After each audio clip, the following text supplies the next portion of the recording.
Caribbean सागर के बीच एक परिवार अपनी यॉट पर छुट्टियां मना रहा होता है। माँ जूलिया तैरने के लिए पानी में कूद जाती है। आराम करते समय उसे कुछ अजीब महसूस होता है, लेकिन क्योंकि आसपास कुछ दिखाई नहीं देता, वह सोचती है कि शायद उसका भ्रम होगा। कुछ सेकंड बाद वही अजीब एहसास फिर होता है। इस बार भी कुछ नजर नहीं आता, लेकिन अब वह घबरा जाती है और यॉट की तरफ तैरना शुरू करती है। तभी अचानक कोई उसकी टांग खींचने लगता है और वह मदद के लिए जोर जोर से चिल्लाने लगती है। उसकी बेटी कैसी हेडफोन लगाकर म्यूजिक सुन रही होती है, इसलिए उसे कुछ सुनाई नहीं देता। पति टॉम और बेटा बेन मछली पकड़ने में व्यस्त होते हैं। जूलिया पानी के ऊपर टिकने की कोशिश करती है, लेकिन मुंह में पानी जाने की वजह से चिल्लाना मुश्किल हो जाता है। थोड़ी देर बाद टॉम को एहसास होता है कि काफी देर से उसने जूलिया को नहीं देखा। वह यॉट पर उसे ढूंढता है और फिर अपनी पत्नी को खतरे में देख लेता है। वह बच्चों को बुलाता है, यॉट को उस तरफ ले जाता है और पानी में कूद जाता है।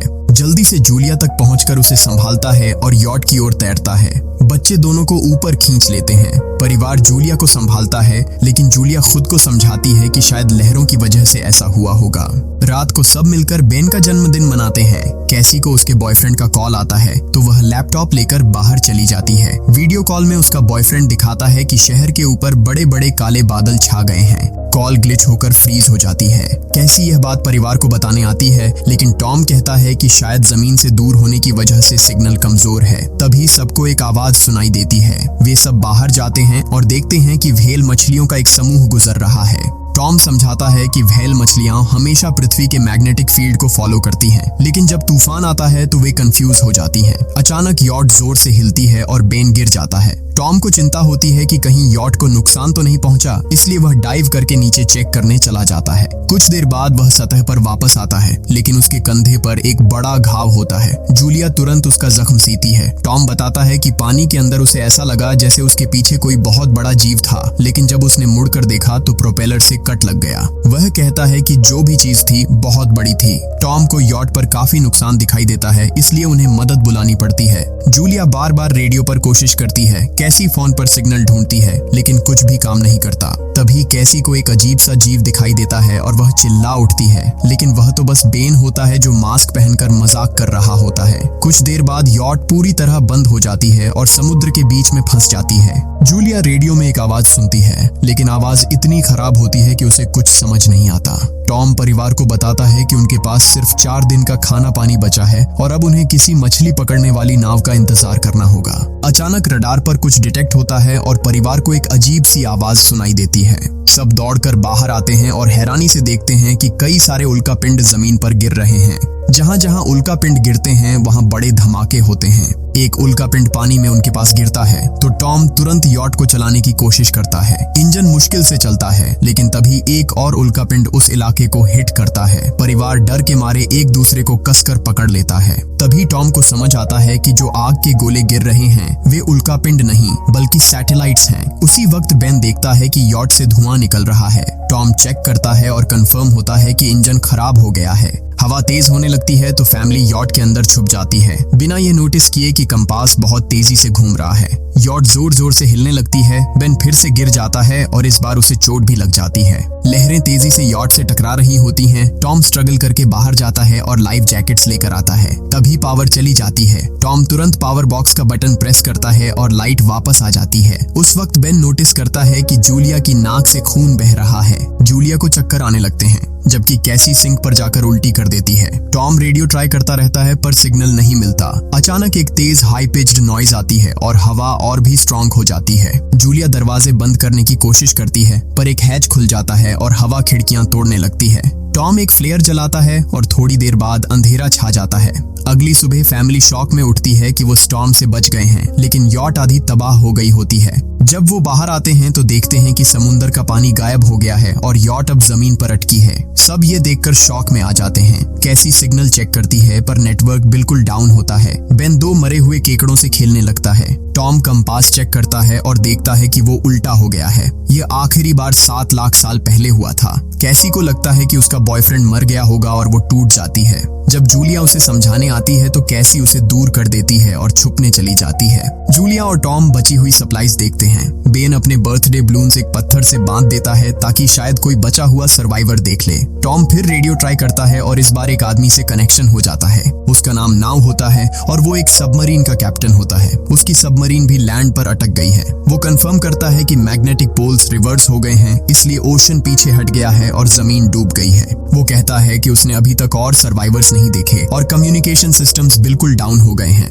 वो मजीद ये भी कहता है कि पोल्स फिर रिवर्स होंगे और शायद एक हफ्ते में समुंदर वापस आ जाएगा। वो फैमिली को वार्न करता है कि जितना हो सके ऊंची जगह चढ़ जाओ, क्योंकि जब पानी वापस आएगा तो वो बहुत खतरनाक होगा। वो बोलता है उसका पार्टनर क्रैश में मारा गया और सबमरीन में बस 3 लोगों की ही जगह है। जूलिया और टॉम उससे कहते हैं कि प्लीज हमारे बच्चों को बचा लो। वो उन्हें अपने कोऑर्डिनेट्स दे देता है। टॉम कैलकुलेट करता है कि सबमरीन तक पहुंचने में 2-3 दिन लगेंगे। वो फैमिली से कहता है आज रात अच्छे से आराम कर लो, कल सुबह हम निकलेंगे। अगली सुबह फैमिली सामान पैक कर रही होती है, तभी टॉम को पास में कुछ हिलता हुआ दिखता है। वो एक लंगड़ा आदमी होता है जिसके हाथ में हार्पून होती है और साथ में एक कुत्ता लगातार भौंक रहा होता है। टॉम उसके पास जाता है और उसे पानी की बोतल देता है, लेकिन वो आदमी कुछ ऐसी भाषा में बोलता है जो टॉम समझ नहीं पाता। पानी पीने के बाद वो अजनबी अचानक टॉम के सिर पर बोतल मारता है और चेहरे पर जोर का लात मार देता है। जूलिया डर के मारे भागती है, लेकिन तब तक देर हो चुकी होती है। वो आदमी टॉम के पेट में हार्पून घुसा चुका होता है। टॉम कुछ पल तक तड़पता है और फिर वो उसकी गर्दन भी काट देता है। फिर वो आदमी जूलिया के पीछे भागता है और उस पर हार्पून फेंकता है, जिससे उसके कंधे में चोट लग जाती है।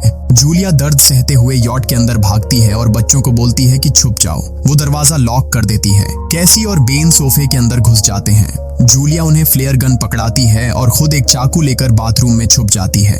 वो आदमी दरवाजे पर जोर जोर से धक्के मारता है और आखिर अंदर घुस ही जाता है। पहले वो थोड़ा खाना उठाता है और फिर यॉट में इधर उधर ढूंढने लगता है, फिर बाथरूम की तरफ जाता है, लेकिन जूलिया समझदारी से एक छोटे छेद से बाहर निकल जाती है। वो आदमी सोचता है कि जूलिया भाग गई, लेकिन जैसे ही वो धीरे से निकलने लगती है, उसका कुत्ता उसे देख लेता है और भौंकने लगता है। कुत्ता उस पर झपटता है तो जूलिया चाकू से उसे मार देती है। कुत्ते की चीख सुनकर वो आदमी बाहर आता है और अपने कुत्ते की लाश देखकर आग बबूला हो जाता है। इस बीच जूलिया यॉट के दूसरे साइड से अंदर जाने की कोशिश करती है। वो ऊपर चढ़कर टूटी हुई खिड़की से अंदर घुसने लगती है, लेकिन वो आदमी पहले ही वहां पहुंच जाता है। वो उसे पकड़कर जोर से मुक्का मारता है, जिससे वो नीचे गिर जाती है। जूलिया फर्नीचर पकड़कर बचने की कोशिश करती है, लेकिन वो आदमी उसे लात मारकर दूर फेंक देता है। फिर वो उसकी कलाई पर पैर रख देता है ताकि वो चाकू छोड़ दे, और फिर उसके बाल पकड़कर उसका चेहरा जमीन पर दे मारता है और सोफे पर फेंककर उसका गला दबाने लगता है। बच्चे ये सब कुछ देख रहे होते हैं। कैसी बाहर निकलकर फ्लेयर गन चलाती है जो सीधा उस आदमी को लगती है। वो जल उठता है और यॉट में आग फैलने लगती है। बच्चे तुरंत भाग जाते हैं, लेकिन जूलिया वापस आती है। वो उसे एक किक मारकर गिराती है, मैप और बैग उठाती है और वहां से भाग जाती है। बेन और कैसी अपने पापा के पास जाकर रोने लगते हैं। जूलिया भी उनके साथ बैठ जाती है और तीनों मिलकर आंसुओं के साथ टॉम को आखिरी अलविदा कहते हैं। तभी वो डरावना आदमी फिर यॉट से बाहर निकल आता है तो फैमिली फिर से भागने लगती है। कुछ ही देर में यॉट एक बड़े धमाके के साथ उड़ जाती है। थोड़ी दूर चलने के बाद वो लोग एक छोटे से झरने के पास रुकते हैं ताकि थोड़ा आराम कर सकें। कैसी सोचती है कि शायद वो पागल आदमी उनके पास गुब्बारे देखकर आया था। ये सुनकर बेन खुद को कसूरवार मानने लगता है। जूलिया उसे समझाती है कि इसमें उसकी कोई गलती नहीं थी और सबको आगे बढ़ने को कहती है, क्योंकि वो आदमी अभी भी उनके पीछे है। रास्ते में एक छोटे तालाब के पास बेन एक मरी हुई हैमरहेड शार्क देखकर हैरान रह जाता है। तभी जूलिया नोटिस करती है कि वो आदमी फिर उनके करीब पहुंचने वाला है। सब लोग दौड़ पड़ते हैं और एक रेत के टीले से नीचे गिर जाते हैं, जहां उन्हें जहरीला कचरा दिखाई देता है। फैमिली सावधानी से उसे पार करती है और लगता है कि उन्होंने उस आदमी से पीछा छुड़ा लिया है। चलते चलते उन्हें बड़े बड़े मरे हुए सी एनिमल्स और समुंदर के नीचे जमा हुआ सारा प्लास्टिक दिखने लगता है। बेन धीरे धीरे चलने लगता है तो जूलिया समझ जाती है कि वो डिहाइड्रेशन के करीब है। वो सबको रुकने को कहती है। जब वो पानी की बोतल देखती है तो उसे झटका लगता है। बोतल में पानी लगभग खत्म हो चुका होता है। कैसी को एहसास होता है कि शायद उसने बोतल ठीक से बंद नहीं की थी। जूलिया गुस्से में चिल्लाती है कि उसकी लापरवाही की वजह से पानी खत्म हो गया। कैसी जवाब देती है क्या फर्क पड़ता है, वैसे भी हम बचने वाले नहीं हैं। दोनों के बीच लंबी बहस होती है, फिर भी फैमिली आगे चलती रहती है। कुछ देर बाद उन्हें एक क्रैश हुआ प्लेन मिलता है। अंदर कुछ हिलता डुलता देख सब डर जाते हैं, लेकिन वो सिर्फ कुछ पक्षी होते हैं। फैमिली तय करती है कि रात यहीं प्लेन के अंदर गुजारेंगे। वो थोड़ा सा स्नैक शेयर करते हैं और जूलिया को टॉम की जैकेट में एक फैमिली फोटो मिलती है, जिसे देखकर उसका दिल टूट जाता है। कैसी पूछती है, मॉम आप और डैड की लव स्टोरी क्या थी? जूलिया मुस्कुराकर बताती है, टॉम हॉस्पिटल में मेरा पेशेंट था। फिर एक दिन उसने फूल और एक प्यारी सी कविता देकर अपना प्यार जताया था। रात के बीच में कैसी प्लेन से बाहर जाती है, तभी वो डरावना आदमी उसे पीछे से पकड़ने की कोशिश करता है, लेकिन जूलिया अचानक पीछे से उस पर टूट पड़ती है और बार बार चाकू से वार करके उसे मार देती है। कैसी अपनी माँ को गले लगाकर शांत करती है। अगली सुबह उस आदमी की लाश पर कीड़े गुंड पड़े होते हैं। फैमिली नोटिस करती है कि उसके शरीर पर कई काटने के निशान हैं, मतलब इस एरिया में कोई खतरनाक जीव छिपा हुआ है। जैसे ही वो लोग वहां से निकलते हैं, केकड़े उसके मुंह से बाहर निकल आते हैं। कुछ घंटों बाद जूलिया और कैसी मैप देख रही होती हैं, लेकिन बेन धीरे से आगे निकल जाता है। जूलिया चिल्लाती है, रुक जाओ, लेकिन बेन एक तालाब में झुककर पानी पीने लगता है। जूलिया तुरंत उसे खींचकर बाहर निकालती है और समझाती है कि अनजान पानी उसे बीमार कर सकता है। धूप बहुत तेज हो जाती है तो फैमिली अपने सिर कपड़ों से ढक लेती है। बेन को चक्कर आने लगते हैं। तभी उन्हें कुछ पुराने कुर्सियां मिलती हैं और जूलिया कैसी उनसे एक टेम्पररी शेल्टर बना लेती हैं। जूलिया बेन को इंजेक्शन लगाती है और तय करती है कि वो रात वहीं बिताएंगे। सुबह जूलिया एक अजीब सी आवाज सुनकर उठती है। बाहर जाकर देखती है तो क्रैब्स का एक बड़ा झुंड उनकी तरफ आ रहा होता है। वो तुरंत बच्चों को उठाती है और तीनों भागना शुरू कर देते हैं। भागते भागते उन्हें एक बड़ा कार्गो शिप दिखाई देता है। वहाँ 3 क्रू मेंबर्स जिंदा होते हैं। एक औरत उनकी मदद करना चाहती है, लेकिन बाकी 2 आदमी मना कर देते हैं और तीनों फैमिली को बाहर छोड़कर कंटेनर लॉक कर लेते हैं। क्रैब्स पास आ जाते हैं। जूलिया बच्चों को कंटेनर के ऊपर चढ़ाती है। खुद जब चढ़ने लगती है तो क्रैब्स उसके पैर को जोर से काट लेते हैं। बच्चे उसे खींचकर ऊपर चढ़ाते हैं, नहीं तो वो नीचे गिर जाती। कंटेनर के एक छेद से आधे क्रैब्स अंदर घुस जाते हैं। क्रू मेंबर्स फायरिंग शुरू करते हैं, लेकिन क्रैब्स उन पर हावी हो जाते हैं और दोनों को मार डालते हैं। आखिरी आदमी छत के होल तक पहुंचता है, लेकिन क्रैब्स उसे भी नीचे खींच लेते हैं और वो भी मर जाता है। जूलिया अपने जख्म पर पट्टी बांधती है और बेहोश हो जाती है। कुछ देर बाद जब वो उठती है तो खुद को रेत के तूफान के बीच अकेली पाती है। वो घबराकर बच्चों को ढूंढने लगती है। एक मरी हुई औरत का हथियार उठाती है और जोर जोर से चिल्लाती है। कैसी उसकी आवाज सुनकर लौट आती है और बताती है कि वो और बेन मदद ढूंढने गए थे, लेकिन कोई नहीं मिला। फिर दोनों बेन से मिलते हैं, जिसे एक खुला कंटेनर मिलता है जहां वो तूफान खत्म होने तक रुक सकते हैं। जूलिया टॉम का लाइटर निकालती है और अपने जख्म को जलाकर बंद करती है, जो बेहद दर्दनाक होता है। तूफान थमने के बाद उन्हें एक और कंटेनर मिलता है जिसमें बहुत सारी पानी की बोतलें होती हैं। बॉडीज चेक करते वक्त उन्हें एक रेडियो और एक गन भी मिलती है। जूलिया नाव से संपर्क करती है और बताती है कि मैप खो गया है। इस पर नाव बताता है कि उन पर आर्थ्रोपॉड्स ने हमला किया था। वो अबिस के जीव हैं जो ऑक्सीजन की वजह से पूरी तरह पागल हो चुके हैं। अब नाव फैमिली को जल्दी करने को बोलता है, क्योंकि उसके इंस्ट्रूमेंट्स ने कैलकुलेट किया है कि समुद्र उम्मीद से ज्यादा जल्दी वापस आएगा और उनके पास सिर्फ कुछ घंटे बचे हैं। वो एक फ्लेयर शूट करता है और फैमिली उस दिशा में चलना शुरू करती है। लंबी वॉक के बाद फैमिली को एक टूटा हुआ टॉयलेट मिलता है जिसमें बेन पेशाब करता है। अब वो लोग आखिरकार सबमरीन को पास ही देख लेते हैं, लेकिन वहां पहुंचने के लिए उन्हें एक बड़ा चट्टानी रास्ता पार करना होगा। जैसे ही वो रास्ते से गुजरते हैं, दीवारें हिलने लगती हैं और पत्थर गिरने लगते हैं, जिससे एक भयानक रॉक स्लाइड हो जाता है। जूलिया तुरंत अपने बच्चों को साइड में धक्का देती है और खुद भी पीछे हट जाती है ताकि कुचली न जाए। अब एक पत्थर की दीवार उनके बीच आ गई है। जूलिया बच्चों से कहती है कि वो बिना उसके आगे बढ़ जाए, लेकिन कैसी मना करती है और जोर देती है कि उसकी माँ को चढ़ने की कोशिश करनी चाहिए।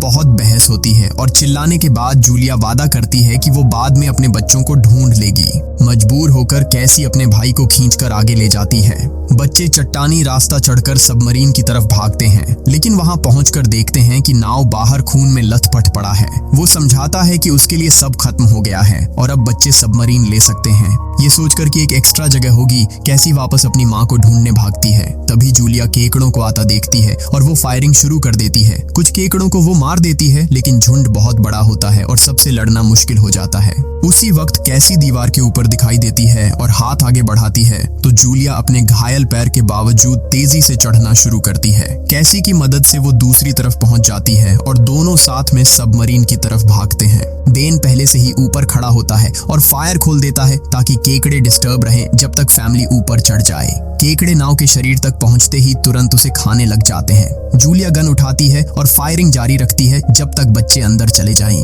जब वो सुरक्षित हो जाते हैं, जूलिया समझती है कि गोलियां खत्म हो गई हैं, तो वो गन केकड़ों पर फेंक देती है और अपने बच्चों के साथ अंदर चली जाती है। फैमिली हैच को अच्छे से लॉक करती है और खिड़की से केकड़ों को सबमरीन के चारों तरफ देखती है। इसी वक्त समुद्र वापस आ जाता है तो तीनों तुरंत अपनी सीटों पर बैठकर बेल्ट पहन लेते हैं और एक दूसरे का हाथ पकड़ लेते हैं। तेज लहरें सबमरीन को जोर जोर से इधर उधर फेंकना शुरू कर देती हैं, जिससे जूलिया को पूरी जर्नी के विजन दिखने लगते हैं और कैसी उल्टी कर देती है।